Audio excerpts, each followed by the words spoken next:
예, 한 주간 평안하셨습니까? 예, 반갑습니다. 이 루이 암스트롱이라고 하는 세계적 트럼펫 연주자가 있습니다. 예, 그가 남긴 말이 있는데요. 이런 말입니다. 당신의 마음속에 음악이 있다면 아무 때나 입을 열어도 음악이 된다. 그러나 당신의 마음속에 음악이 없다면 아무리 노력해도 그건 음악이 아니다.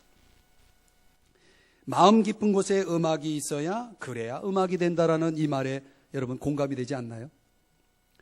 저는 이것을 신앙적으로 좀 적용해서 우리 사람의 마음속에는 평강이 있어야 한다고 믿습니다. 공부하는 학생들이나 운동하는 선수들이나 또 직장에서 열심히 일을 하는 사람들에게 뭐가 있어야 됩니까? 마음속에 평강이 있어야 합니다. 우리는 이 평강이라는 단어를 성경적인 문자적인 의미로 본다면 완전한 것이고 화목한 것이고 자유로운 것입니다.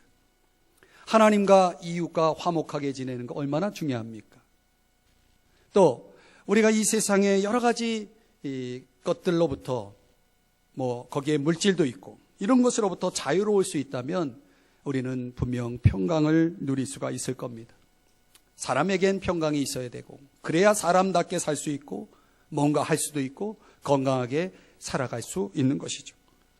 자, 이 평강이라는 단어가 우리가 지금 4장을 살펴보고 있는 가운데 지금 두 구절에서 등장하고 있습니다. 하나는 지난번에 살펴봤던 7절입니다. 그리하면 모든 지각에 뛰어난 하나님의 평강이 나오죠. 우리의 마음과 생각을 지키신다라는 말씀입니다. 평강이 우리의 마음과 생각을 지킨다라고 하는 이 약속은 누구에게 준 약속인가? 그 앞에 6절에 보면은 기도하는 사람에게는 하나님이 평강으로 마음과 생각을 지켜주신다라고 말씀하고 있죠. 그 마음의 평강이 임하는 것입니다. 여러분 기도하고 계시나요? 기도하셔야 여러분 마음속에 이 평강이 함께합니다. 자, 그런데 우리가 지난주에는 8절을 살펴봤죠. 집중적으로 8절에 이것들을 생각하라라고 말하고 있습니다. 그리고 9절 보시면은 거기에 후반부에 평강의 하나님이, 여기 평강이 또 나오죠. 이번엔 평강의 하나님이 너희와 함께 계시리라. 어떤 사람에게 함께 하신다라고 말하고 있습니까? 행하는 사람에게, 행하라. 자, 이렇게 보면 제가 여러분에게 퀴즈를 하나 내겠습니다. 하나님의 평강이 7절에 나오고 평강의 하나님이 9절에 나옵니다. 이 두 가지를 좀 비교해 보면 하나님의 평강이 좋습니까? 평강의 하나님이 좋습니까? 어떤 게 더 좋습니까? 헷갈려요? 그러면 다시 좀 설명을 드리면 하나님의 평강은 하나님이 주시는 선물이고 평강의 하나님이라는 것은 평강을 주시는 하나님을 강조하고 있어요. 그러니까 더 쉽게 퀴즈를 내면 선물이 좋습니까? 선물을 주는 분이 좋습니까?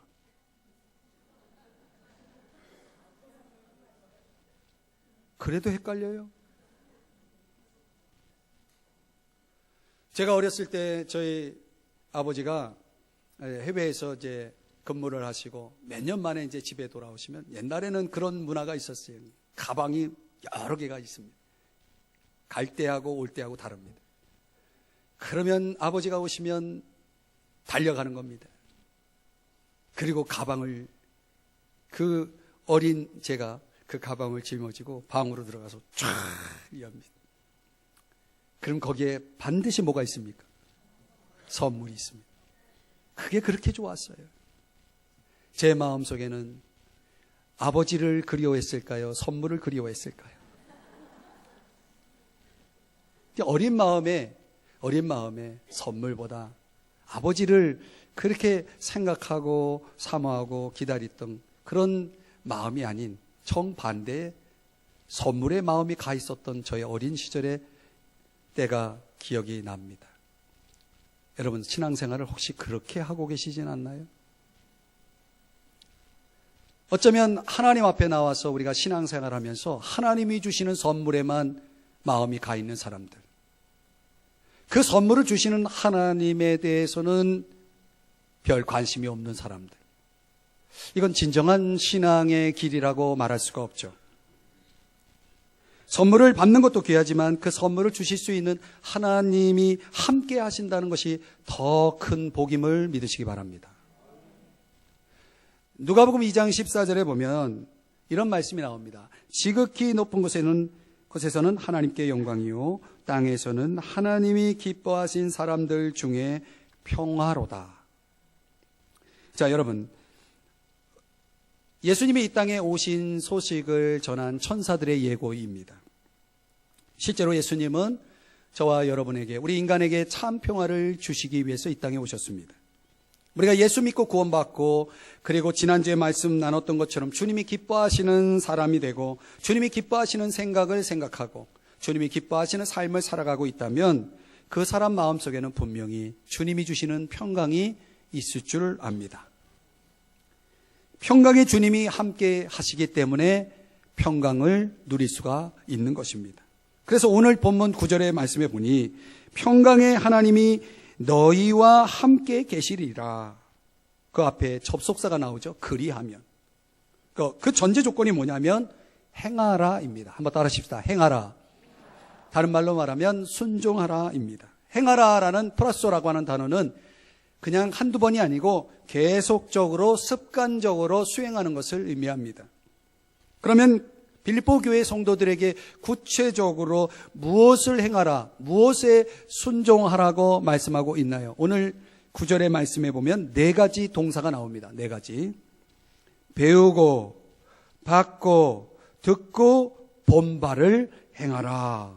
이 4개의 동사를 2개씩 묶으면 한쪽은 가르치는 자를 강조하고 또 한쪽은 배우는 자를 강조합니다. 그러니까 평강의 하나님을 누리기 위해서는 저와 여러분에게 행하라가 필요한데 무엇을 행해야 되느냐? 4가지가 필요하다는 겁니다. 그 4가지를 2가지씩 묶어서 함께 생각해 보려고 합니다. 먼저 가르침이 있어야 한다는 것입니다. 가르침. 한번 따라 하십시다. 가르침. 자, 9절의 말씀에 보면 너희는 내게 배우고, 자, 이 배우고라는 단어, 그 다음에 끝에 본바를 행하라. 요 배우다, 보다, 이거는 뭘 강조한 거냐면 가르치는 자를 강조한 단어입니다. 그렇지 않습니까, 여러분? 우리가 배우려면, 보려면 누군가는 가르쳐야 되지 않죠. 가르쳐야죠. 그렇죠? 그러니까 빌립보 교회 성도들이 배우고 보았다는 것은 바울에게서 배우고 본 거니까 바울은 뭐 하는 사람입니까? 가르치는 사람이었다는 것입니다. 그러니까 바울은 무엇을 가르쳤을까요? 고린도전서 15장 3절 4절의 말씀을 보면은 우리 한번 자막을 보면서 같이 한번 읽어볼까요? 시작. 내가 받은 것을 먼저 너희에게 전하였노니 이는 성경대로 그리스도께서 우리 죄를 위하여 죽으시고 장사 지낸 바 되셨다가 성경대로 사흘 만에 다시 살아나사. 아멘. 이 바울이 받고 전한 것은 여기서 받은 것을 전했다라고 말하고 있죠. 이게 뭐냐면 복음을 얘기합니다. 복음. 복음은 다시 말하면 예수 그리스도께서 인간의 죄를 위해서 죽으셨다. 그리고 다시 살아나셨다라고 하는 역사적 사실을 가리킵니다. 바울은 뭘 가르쳤느냐? 이 복음을 가르쳤다는 겁니다. 왜 복음을 가르쳤습니까? 이 복음만이 인간을 죄에서 구원할 수 있기 때문입니다. 바울은 한마디로, 바울의 삶을 한마디로 말하면 복음이라고 말할 수 있습니다. 그는 복음을 통해서 주님을 만났고, 그리고 복음을 통해서 주님을 더 깊이 알아가고 있었던 거죠. 그리고 마침내 그는 빌립보 교회 성도들에게 복음을 가르칠 수 있는 사람이 된 겁니다. 바울은 누구에게 복음을 배웠습니까? 갈라디아서 1장 11절 말씀을 우리 또 자막을 보면서 같이 함께 읽어보도록 하겠습니다. 시작. 형제들아, 내가 너희에게 알게 하노니 내가 전한 복음은 사람의 뜻을 따라 된 것이 아니니라. 이는 내가 사람에게서 받은 것도 아니요 배운 것도 아니요 오직 예수 그리스도의 계시로 말미암은 것이라. 아멘. 여기 바울은 사람에게서 배우지 않았고 예수 그리스도의 계시로 배웠다라고 말하고 있습니다. 어떤 사람에게 지식적으로 배운 것이 아니고 예수 그리스도를 통해서, 즉 예수 그리스도를 만나서 변화돼서 예수 그리스도에게서 배웠다라고 말씀하고 있습니다. 이런 걸 가르쳐서 경험적 복음이라고 말합니다. 사랑하는 여러분, 우리 신앙이라는 것은 우리가 가지고 있는 지식에는 두 가지가 있는 거죠. 정보적인 지식이 있고 또 하나는 경험적인 지식이 있는 겁니다. 복음도 마찬가지죠. 우리는 다 알아요. 2000년 전에 예수님께서 십자가에 죽으시고 부활하셨다는 이 역사적 팩트를, 사실을 압니다. 알지만 그것이 직접 나에게 부딪히고 경험되어서 그래서 나는 당당히 나는 복음을 통해 주님을 만났다라고 말할 수 있는 사람은 그 가운데 얼마나 될까요? 여러분 가운데는 얼마나 있습니까? 그러니까 바울은 예수 그리스도의 복음을 경험을 통해서 알게 되었고 그리고 그것을 지금 전하고 있는 겁니다. 가르치고 있는 겁니다. 그런데 그런 지식만 가르친 것이 아니라 여기 본 바를 행하라 라고 말하고 있습니다. 빌립보 교회 성도들이 본 것이 무엇일까요? 그것은 바울의 삶인 것입니다. 삶. 그러니까 바울은 자신이 배운 것을, 예수 그리스도에게 배운 것을 그대로 가르치는 것뿐만 아니라 그 가르침이 먼저 자기 자신에게 적용된 거죠. 먼저 나를 가르치고 그리고 다른 사람에게 전한 겁니다. 복음을 다른 사람에게 가르치기 위해서는 복음을 나에게 적용시켜서 내가 복음대로 살아야 되는 겁니다. 그 예를 우리는 어떻게 알 수 있느냐? 바울이 빌립보라는 지역에 가서 복음을 전했습니다. 복음을 전하다가 어떻게 됐습니까? 감옥에 투옥이 됐습니다. 감옥에 투옥이 돼서 그는 뭐 했습니까? 원망했습니까? 불평했습니까? 투덜댔습니까? 그렇지 않았습니다. 바울은 찬양을 했습니다. 하나님을 찬양하고 기뻐하고 기도했습니다. 왜 그렇게 했습니까? 그것은 예수님의 가르침을 바울이 받았기 때문에, 예수님의 가르침을 받았기 때문이었다는 것입니다. 마태복음 5장 11절 말씀 한번 또 읽어보겠습니다. 11절 12절 시작.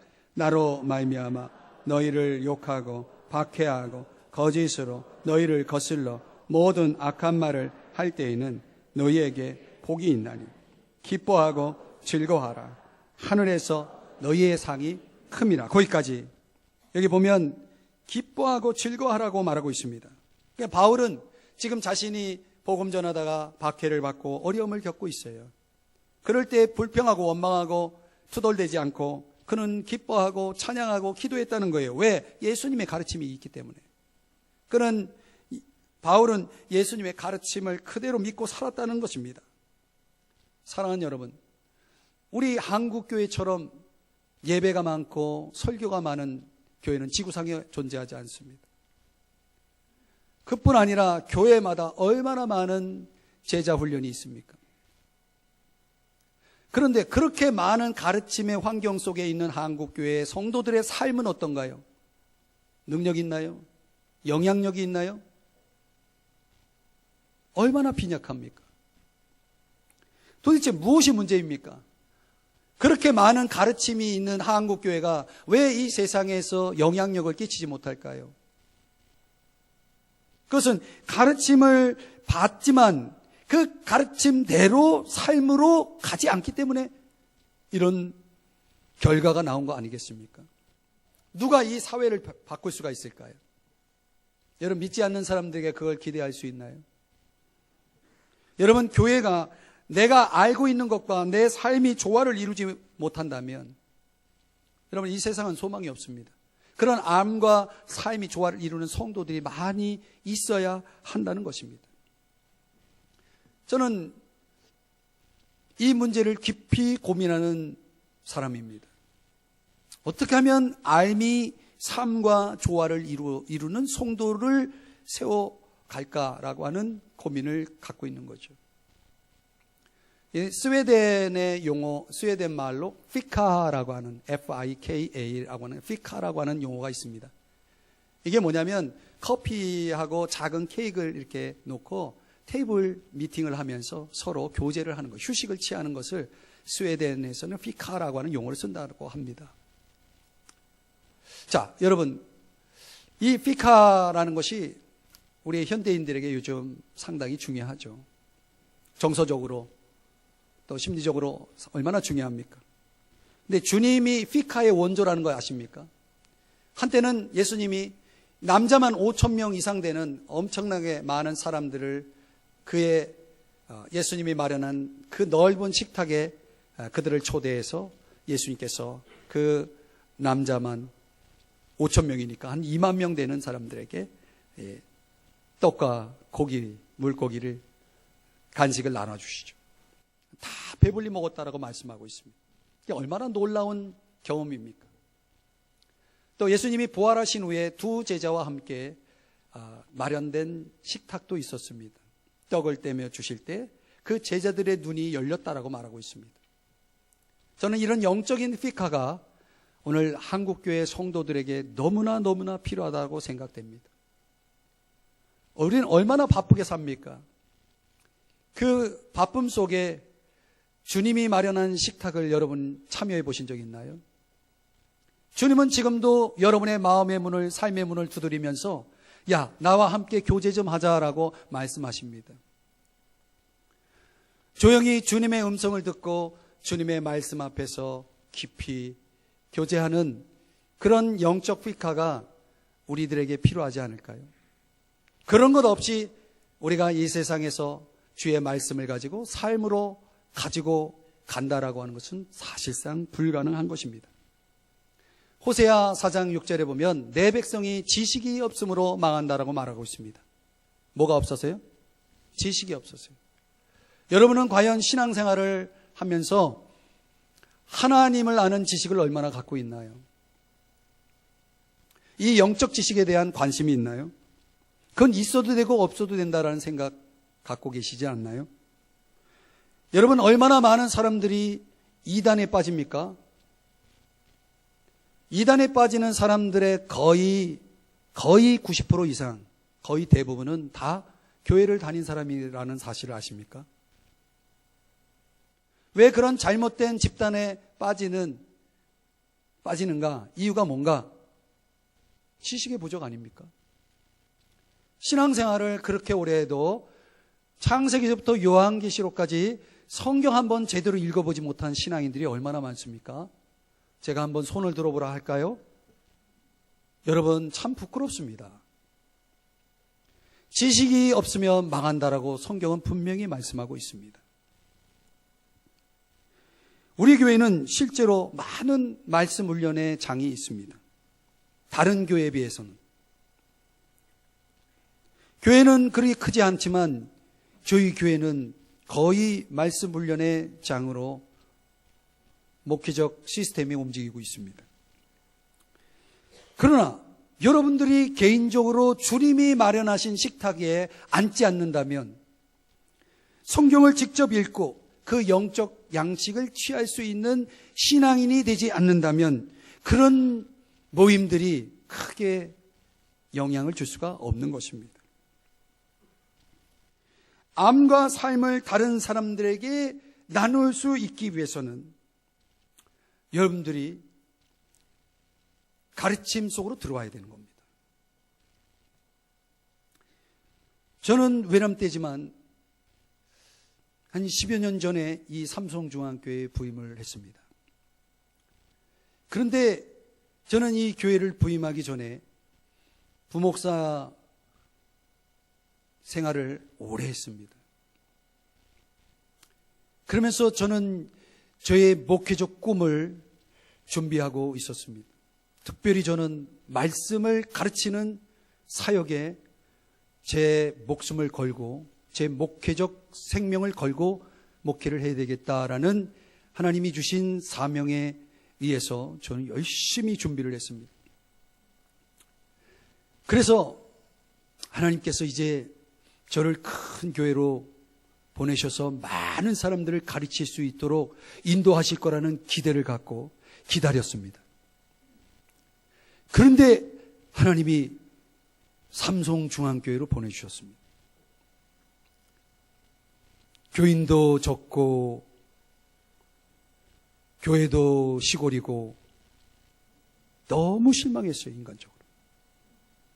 죄송합니다. 너무 실망했어요, 있는 그대로. 그래서 제가 속으로 하나님 앞에 이렇게 기도했습니다. 하나님, 이러려고 저를 그렇게 준비시켰나요? 어째서 저를 많은 사람들을 가르칠 수 있는 도시 속으로 집어넣지 않고 왜 이런 시골로 저를 보내신 거예요? 그러면서 제가 하나님 앞에 불평의 기도를 한참 드렸습니다. 그래도 하나님이 뜻이 있겠다 생각하고 그냥 묵묵히 사역을 했는데요. 글쎄, 지금 이 지역을 보세요. 앞으로 창릉 신도시가 또 들어온대요. 저는 6년 동안 이 교회에 입당하고 저희 교회에 오시는 분들 많이 개인적으로 상담도 하고 하면서 제가 참 놀라고 또 놀란 건 뭐냐면 하나님이 이분들을 위해서 나를 준비시켰구나. 그걸 제가 깊이 깨닫고 얼마나 감사했는지 모릅니다. 하나님이 왜 저를 그렇게 진짜 잔인할 정도로 그렇게 훈련을 시키고 준비시켰는지를 지금의 우리 교회 성도들을 보면서 저는 많이 느끼고 있습니다. 사랑하는 여러분, 하나님이 저를 준비시킨 대로 우리 교회는 이제 배우고 볼 수 있는 이런 가르침의 장을 하나님이 주신 것을 여러분 감사하게 생각하시기 바랍니다. 그리고 그 가르침이 있어야 여러분들은 평강의 하나님을 누릴 수가 있다는 사실 또한 여러분 잊지 마시기 바랍니다. 그리고 그런 가르침이 있는 교회에 하나님은 귀한 영혼들을 보내주신다라고 저는 믿습니다. 그래서 우리 교회는 앞으로 또 하나님께서 말씀을 필요로 하는 많은 분들을 보내주실 것을 저는 알고 있습니다. 두 번째로, 우리가 평강의 하나님을 누리기 위해서 행해야 되는데 어떻게 행해야 되느냐, 무엇을 행해야 되느냐, 받고 들음이 있어야 된다는 겁니다. 9절에 보면 그 중간에 두 동사가 사용되고 있습니다. 받고 듣고. 여러분, 이거는 배움을 강조합니다. 아무리 가르치려고 하면 뭐합니까? 제가 처음 우리 교회에 와가지고 실망했던 이유가 그거거든요. 가르칠 수 있는 분이 몇 분 안 계신 거예요. 그러니까 무엇을 얘기하냐면 가르침이 있다는 것은 배움도 있어야 된다는 것을 의미합니다. 배운다는 건 뭡니까? 받고 듣는다는 건 뭐 하는 겁니까? 이거는 첫째는 지식을 축적하는 겁니다. 여러분 혹시 이 자리에 계시는 분들 중에 그런 생각을 하시는 분이 있습니까? 무조건 믿자. 여러분, 기독교는 그런 종교가 아닙니다. 어디 무조건 믿으라는 그런 성경이 어디 있습니까? 요한복음 17장 3절을 보실까요? 요한복음 17장 3절 우리 한번 다 같이 읽어봅시다. 시작. 영생은 곧 유일하신 참 하나님과 그가 보내신 자 예수 그리스도를 아는 것이다. 여기 아는 것을 이렇게 강조하고 있어요. 우리가 누리고 있는 이 영생은 아는 것이에요. 또 베드로후서 3장 18절도 또 읽어봅니다. 같이 시작. 오직 우리 주 곧 구주 예수 그리스도의 은혜와 그를 아는 지식에서 자라가라. 거기까지요. 그를 아는 지식에서 자라가라. 뭐가 자라가요? 지식이 자라가야 된다라고 말하고 있습니다. 얼마나 기독교는 지식을 강조합니까? 여러분, 무조건 따르라 그런 맹종이 아닙니다. 기독교는 알을 강조합니다. 그러므로 여러분, 예수 그리스도를 아는 지식이 여러분들은 자라가야 되는 겁니다. 이게 그리스도의 삶에 너무 중요합니다. 우리가 살지 못하는 이유는 알지 못하기 때문에 그렇습니다. 그렇지 않습니까? 그런데 알기 위해서는 희생이 따릅니다. 어떤 희생이요? 시간을 희생해야 됩니다. 여러분, 배우기 위해서 시간을 희생하지 않고 어떻게 배울 수 있습니까? 게으름을 희생해야 됩니다. 여러분이 좋아하는 TV도 희생할 수 있어야 됩니다. 어떤 분은 그 드라마는 꼭 봐야 되는데 아주 목숨을 걸고 봐요. 그 드라마 안 보면 죽습니까? 그런 거 아니잖아요. 그런데 성경을 안 보면 죽어요. 망해요.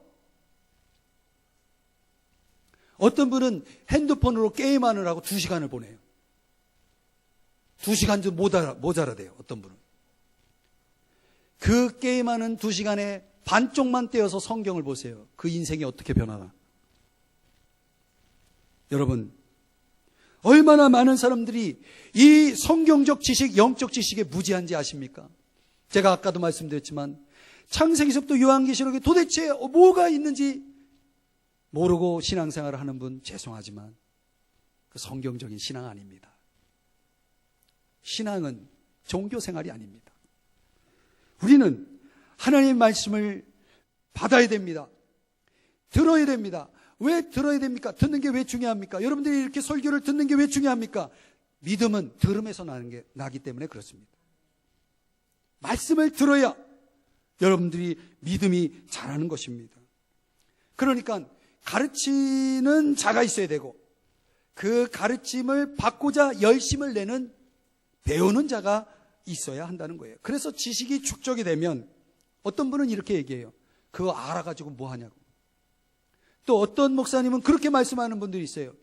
성도들에게 성경 가르치면 너무 많이 알면 피곤해. 그래서 성경을 안 가르치는 그런 목사님들도 있습니다. 얼굴에 침을 뱉는 거지만 그건 아닙니다.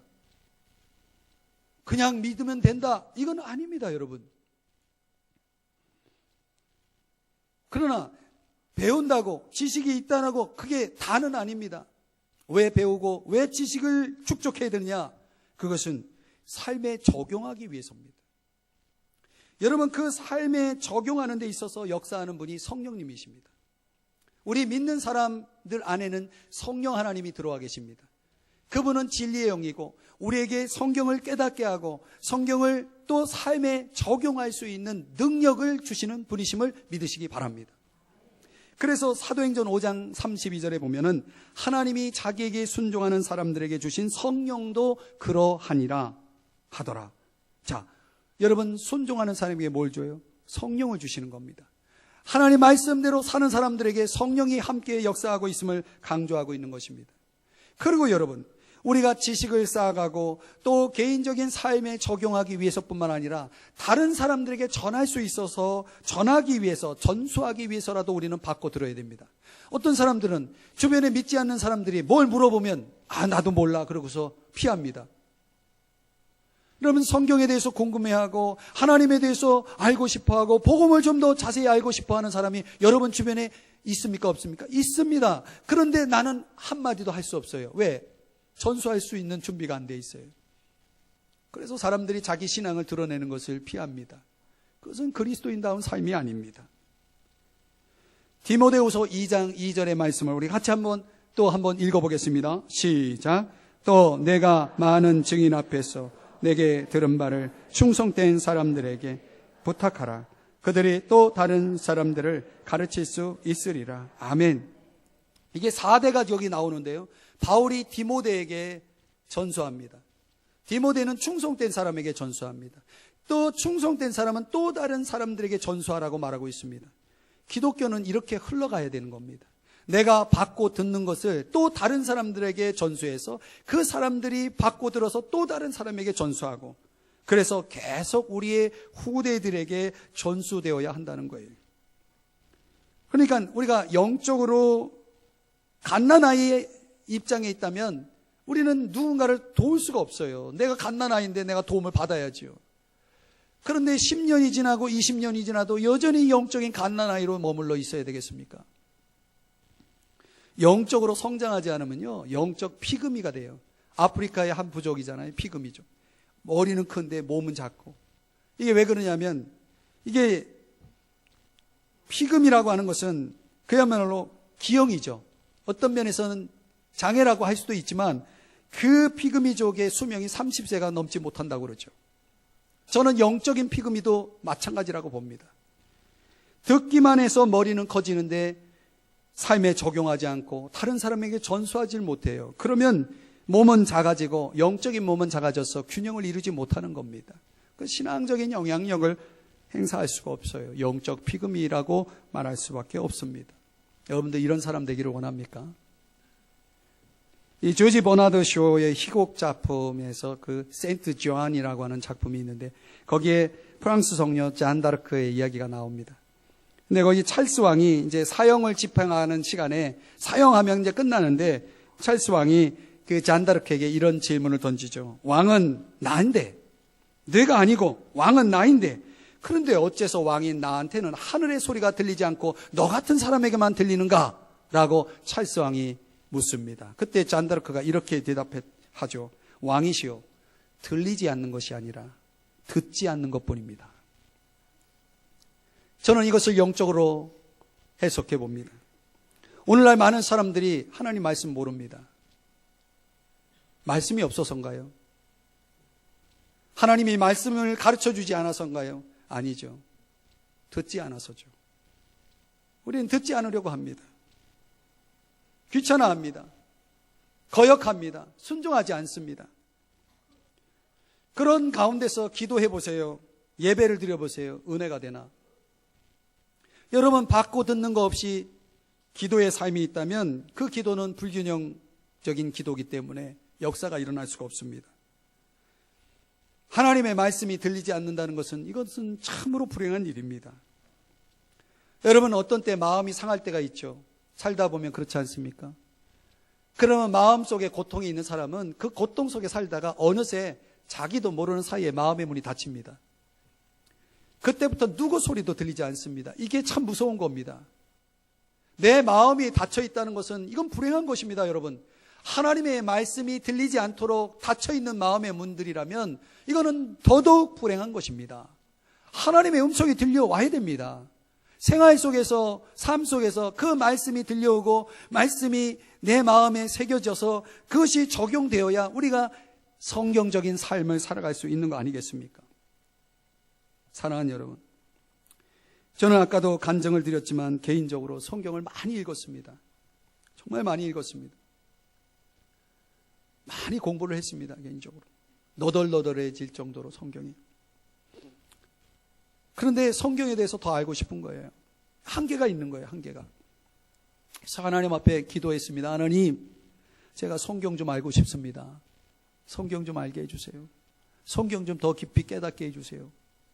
그렇게 기도하는데 하나님께서 신학교에서 한 교수님을 알게 하셨어요. 그분은 성경을 너무 깊이 알고 있는 분이고 또 성경에 대해서도 그렇게 알 뿐만 아니라 성경적으로 살려고 노력하시는 그런 교수님이었습니다. 제 몇몇 동료들하고 찾아가서 교수님, 저희들에게 성경을 가르쳐 주십시오. 학생들을 따로 모아서 이렇게 한다는 건 교수님들이 어렵거든요. 그래서 몇 번 사정하고 또 매달리고 부탁해가지고 드디어 허락을 받고 수년 동안 쫓아다녔습니다. 그리고 지금까지 그 만남은 이어지고 있고 지금도 저는 그분에게 성경을 배우고 있습니다. 저는요, 신앙 성장이라는 것은요, 내가 더 알고 싶은데, 내가 더 잘하고 싶은데, 아무리 여러분 마음으로 그렇게 소원을 해보세요. 그렇게 되나? 안 됩니다. 찾아가야 됩니다. 달려가야 됩니다. 함께 해야 됩니다. 만나야 됩니다. 시간을 내야 됩니다. 그런 희생이 없이 우리는 평강의 하나님을 누릴 수 없습니다.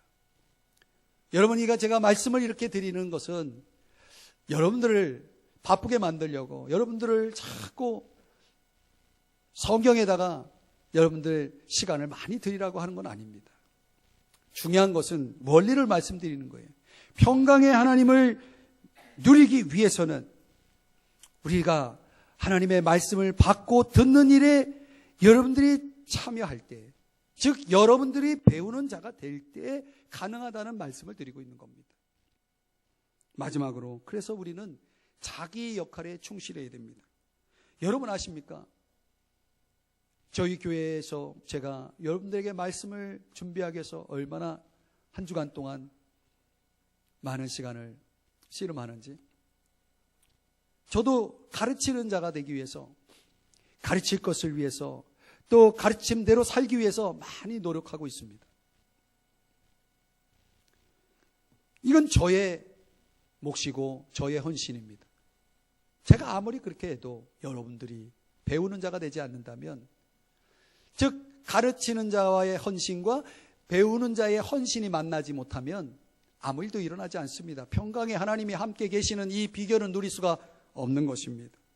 그래서 서로가 자기의 위치에서 가르치는 자, 배우는 자, 그렇게 서로가 그 가운데서 충실해야 한다는 말씀입니다.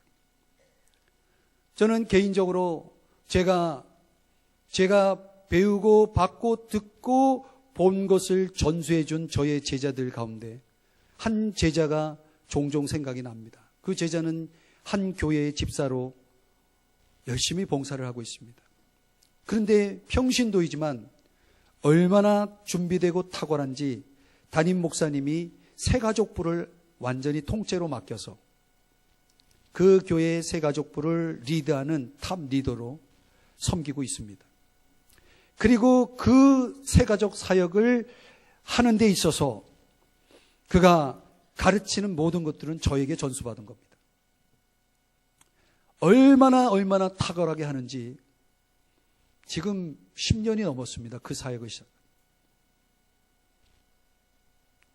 그런데 가끔 소식을 들으면 그 집사님은 저보다 더 훌륭하게 잘하고 있어요.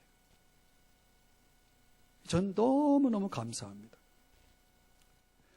저는 우리 교회가 그런 집사님들이 많아졌으면 좋겠습니다. 목사님들 한두 사람이 아무리 가르쳐도 한계가 있습니다. 여러분들의 가정에 가족들이 있죠. 자녀들이 있죠. 여러분들의 직장 일터에 또 동료들이 있죠. 그들을 가르칠 수는 없습니다. 그들을 가르쳐야 될 분들이 여러분들입니다. 그러면 여러분들은 먼저 배워야 됩니다. 그래야 여러분도 가르칠 수 있는 겁니다. 제가 가르치는 사역을 하면서 가장 궁극적으로 목표로 하고 있는 것은 바로 그겁니다. 말씀을 정리합니다. 사랑하는 여러분, 우리 교회가 앞으로 향후 30년 후가 된다면, 예를 들어서 이 자리에 누가 있을 것 같습니까? 당연히 여러분의 자녀들이 있어야 되지 않겠습니까? 그런데 여러분의 자녀들을 이 자리에 앉힐 수 있을 만큼 그렇게 하고 계시나요? 기독교는 다시 말씀드립니다. 전수의 종교입니다. 내려가야 됩니다. 계속해서 다른 사람에게 흘러가야 됩니다. 그러려면 우리 교회는 가르치는 자가 헌신해야 됩니다. 그래서 저도 헌신하고 있습니다. 또 많은 사람들이 배우는데 헌신해야 됩니다. 그렇게 해서 만나서 교제하고 양육받고 그리고 그것을 삶으로 가져가서 전수하는 이런 일들이 일어나면 저는 이 삼성지구의 우리 삼성중앙교회가 그리고 여기 교회에 속한 어떤 모든 성도님들이 영향력 있는 삶을 살 것이고 거기에는 평강의 하나님이 함께 계실 것이고 그리고 또 많은 영혼을 붙여주실 거라고 믿습니다. 여러분 모두가 평강의 하나님이 함께 계시는 삶을 누리시기를 주님의 이름으로 축복합니다. 아멘. 다 같이 자리에서 일어나서 찬송 부르시며 결단하겠습니다.